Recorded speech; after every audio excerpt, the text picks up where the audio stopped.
අනේ අයියේ ඔයාගේ හිතේ තිබ්බ පීඩනය මට ඒ වෙලාවෙ කිව්වනම්. ලංකාවේ ප්‍රසිද්ධ නිරූපණ ශිල්පිනී රොෂේල් ප්ලැන්කට් සමාජ මාධ්‍ය හමුවේ තැබූ මේ සටහන අද බොහෝ දෙනෙකුගේ හදවත කම්පා කළා. ඒ දශක ගණනාවක් ලාංකීය රූපලාවන්‍ය ශේස්ත්‍රයේ නම රැන්දූ සුමුදු වසන්ත මහතාගේ අභාවයත් සමගයි. ජාතික රූපවාහිනියේ නුගසෙවන හරහා රටේම ආදරය දිනාගත් කලාවේ බොහෝ දෙනෙක් හැඩගැන් වූ ඒ සුන්දුරු මිනිසා අද උදෑසන අවසන් හුස්ම හෙලා තිබෙනවා.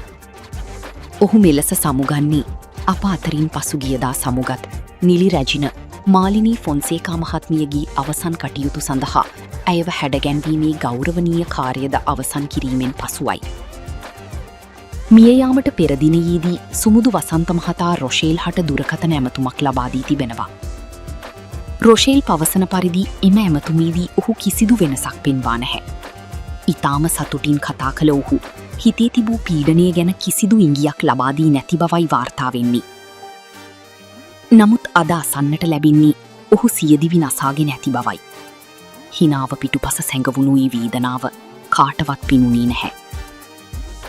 රූපලාවන්‍ය ශේස්ත්‍රයේ සහ කලාලෝකයේ ප්‍රවීණයන් රැසක් මේ වන විටතත් තමන්ගේ ශෝකය පළ කරමින් සිටිනවා. ජීවිතයේ ඕනෑම මොහොතක ඇතිවන පීඩනයකදී මරණයේ විසඳුමක් නොවන බවත් හිතමිතුරන් සමග කතාබහ කිරීම කෙතරම් වැදගත්ද යන්නත් මෙම අකල් සමුගැනීම අපට නැවතත් සිහිපත් කරනවා. ප්‍රවීණ රූපලාවන්‍ය ශිල්පී සුමුදු වසන්ත මහතාණෙනි, ඔබට නිවන් සුව. පිටතින් සතුටින් සිටින මිනිසුන්ගේ හදවත ඇතුලේ මෙවැනි පීඩනයක් තියේ කියලා ඔබ හිතනවාද? ඔබේ අදහස පහතින් කොමෙන්ට් කරන්න.